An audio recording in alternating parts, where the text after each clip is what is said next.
How's it going, everybody? David Hedge here of House Hedge Gaming, and today I'm going to go over the 6 commander decks that will be making the journey to Indianapolis, Indiana in Gen Con 2024. Now, as I mentioned in previous videos, Friday will be my Magic the Gathering day, and these are the 6 decks that I'll have with me. Each one of these decks have a bit of a story behind them. So for the first one I have is Miirym Sentinel Wurm.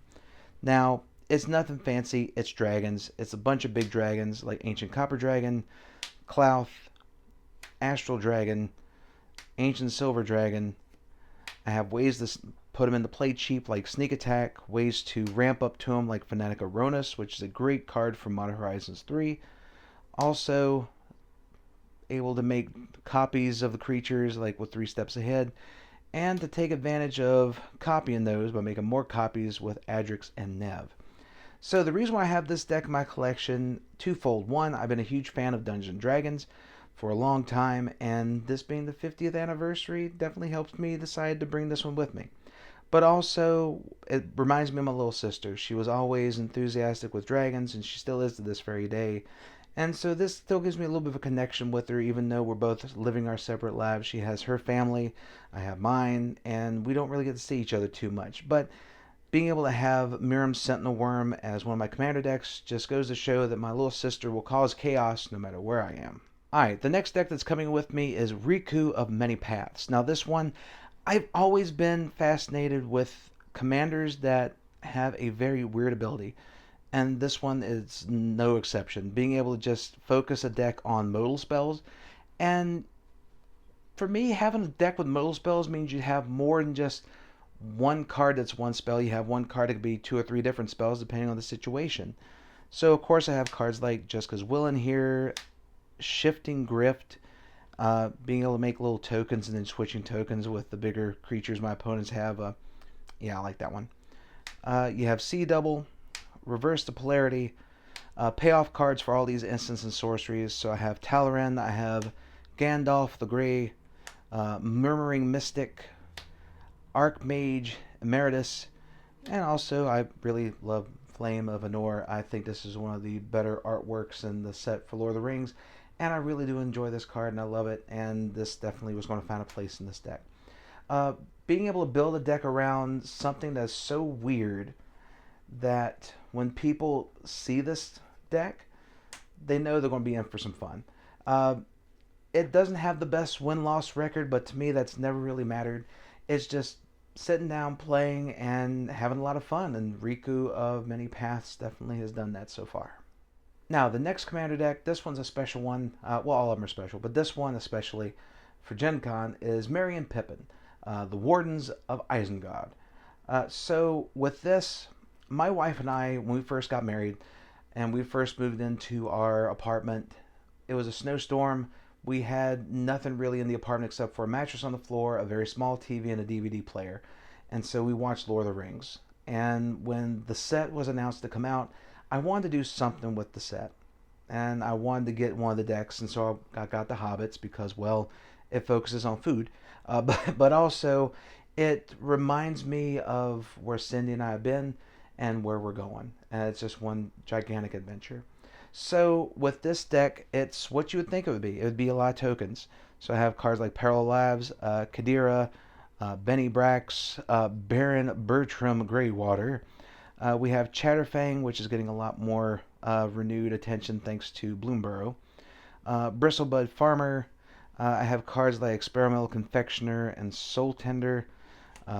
Jaheira, Friend of the Forest. I do have this combo. I know it's a combo. I've never gotten it to work before. If I do end up having this work at Gen Con, I will apologize in advance, and I may have some like a Clambassadors thing going on, like, hey, sorry I just comboed off, here's something. But this is also the deck that I've been having people sign cards in. So I have a few cards that are signed so far, but there's still plenty of cards to sign. And I would love to have it filled out by the end of Gen Con. So if you see me at the commander table, definitely say hi, and I would love for you to sign a card. You can sign it with whatever you want.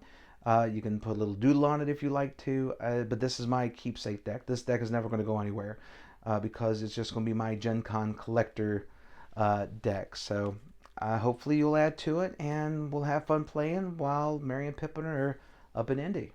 All right, the next deck is Mr. House, President and CEO. Now, full disclosure, the only thing I really know about Fallout is from the TV show, which I love the TV show.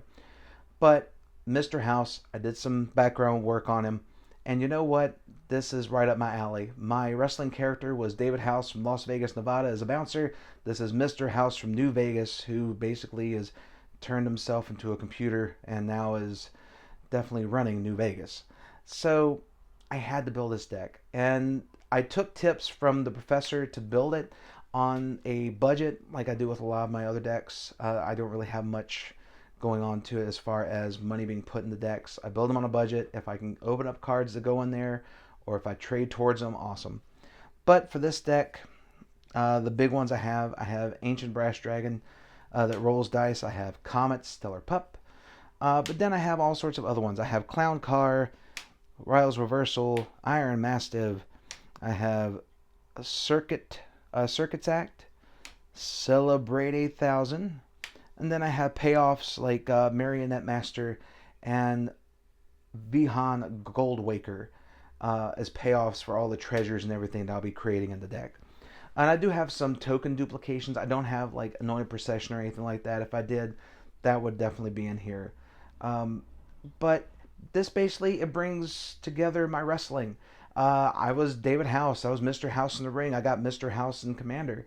And it's going to be great rolling a bunch of dice. And I have a bunch of poker chips that I can use. And I have Vegas dice that I have with me to roll the 6-sideds. And I'll make it very thematic. And knowing me, I'll probably just roll a bunch of snake eyes in Indy. But hopefully I can have a boxcar or two. We'll see. Alright, fifth deck up is Aragorn, the Uniter. So with this one, it's humans. Again, it's Lord of the Rings, but with this one, Aragorn was always one of my favorite characters in the movies, and I saw this. It was right up my alley. It has 4 different modes in it. Depending on what color you play, you get a little bit added bonus. And I built it as humans because it made sense to me to have the humans from across the multiverse going up against a lot of these creatures, the villains that come forth throughout the multiverse through all these portals now, the Omen Paths that was left from the Phyrexian invasion. So I have cards like Anti-Flash, the Veteran. I have, of course, Chulainn, Teller of Tales, Sten, Paranoid Partisan. Now he's not dividing anything, Dave. He's there. I have angels that can protect, like Sigarda, Font of Blessing, General Ferris Rokeric. Makes a lot of golems, pretty cool. Aragorn, King of Gondor. Of course, I have something that's going to pump up all these humans. So I have Kyler, Sigardian Emissary. I have Catilda, the Dawnheart Prime. Lets me use my humans for mana. And also Eowyn, Shield Maiden. So the deck's full of humans. It's full of ways to pump up the humans and to just swarm and attack, because that's what I usually do. I don't do anything fancy. I just build up an army and swing and hope that everything goes for the best. We'll see. Alright, the last deck I have in this lineup is Niv-Mizzet Reborn. Now this one has a special place in my collection, a bit over all the other ones when it comes to GenCon. So a few years ago, I was able to play this deck against Sheldon Menery and Olivia Gobert Hicks due to a contest that Legion Supplies was running. I went straight from a true dungeon game to playing 2 hours of Commander against Olivia and Sheldon and one of the other participants that won in the contest. And I can honestly say that was probably that kind of game definitely has stuck in my mind since then. It was so much fun to play, and I always kept this in some form or fashion in my rotation in Commander decks. And it's gone through some changes with this version. It's Guild Gates. Definitely is about as budget as you can get. Yes, I do have Maze's End in here. But it's Guild Gates, but it's also a bunch of legendaries. So I have a little bit of a small dragon theme with the Dragon Master here. I have Dragon Lord Silumgar.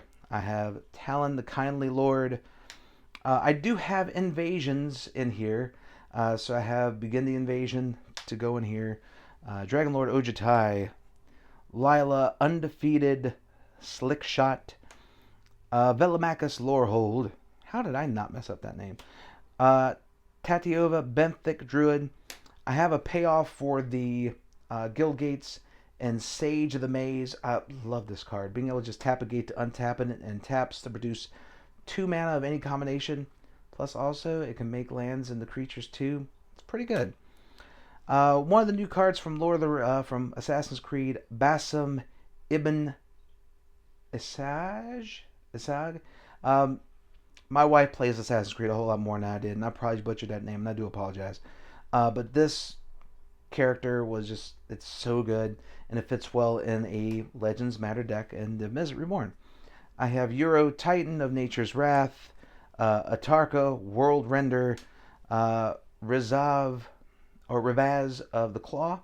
I tried to give him a name change. Hopefully he likes it. Of course, old school like Karavek, the Merciless. I do have Joda, the Uniter, or the Unifier. Unifier, the Uniter. They're both working together. Yeah, it's Legends, so I made sure that was in here. But also, one of the cutest additions, until Bloomborough, to ever make it to Magic the Gathering, Loot! The key to everything. So I made sure I have pretty much every type of card type that I can to have in play and make use of Loot's ability to draw me a bunch of cards, plus Niv-Mizzet to draw me cards. I have the other Niv-Mizzet in here, the 5-color one that, depending on number of pairs of guilds that you have in play, you get bonuses. But there's one card that I want to get signed if I can. So I have Villainous Wealth. So Villainous Wealth is a card that will always stick out in my mind because that game I played against Sheldon Menery and Olivia Gobert-Hicks, I had this deck against them, and I had a board full of Legends, and they were both arguing with each other of how to deal with me.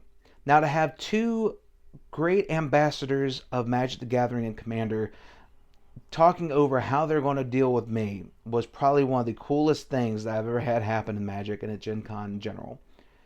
To have Sheldon go, hey, do you have anything in your deck? And Olivia's like, I think I do. What about you? And Sheldon's like, I don't. So what ended up happening was that Sheldon Menery played Villainous Wealth for at least 10, I know it was a large amount of mana, to try and dig through Olivia's deck to find a board wipe to go against me. And of course, he did. And I ended up losing that game. I did not care. For just a brief moment in time, I was the arch enemy against 2 people that are so have done such a positive influence on Magic the Gathering and just gaming in general. And it was a pleasure to just be beaten by both of them and just have fun, to just go and play with the man who created the format, who was the godfather of EDH, and Olivia Gobert-Hicks, who is just undoubtedly one of the most talented people out there right now with her cosplays, but also just a great ambassador for gaming and Magic the Gathering. And if I have the opportunity, I don't know if I will, but if I do, and if I see Olivia Gobert-Hicks, I would love for her to sign this Villainous Wealth. Like I said, it's probably not going to happen because of how the schedules are. I don't know if she's going to be there or not. But if she is, and if she happens to see this video, or if somebody just tells her, hey, you may want to check this video out. If I get to meet her again and get her to sign this card and just tell her thank you for giving me a memory in this game that I can take with me and share with others and just have a blast with it. And it would mean a lot to me to be able to get this signed. Like I said, it probably will not happen. If it does, it'll be icing on the cake for me at Gen Con. But if it doesn't, then you know what? I'm still going to have fun playing this deck along with all the others. And that's what I'm going to be bringing with me to Gen Con. So now we are less than a week away, and time to start getting everything packed up and ready to roll, my friends. But thank you so much for checking out this video. If you like it, please like, share, comment, and subscribe, and let everyone know that House Hedge Gaming is here for all of your gaming needs as the road to Gen Con marches on for one more week before we all start making our pilgrimage up to Indianapolis, Indiana. And until then, my friends, stay safe and take care.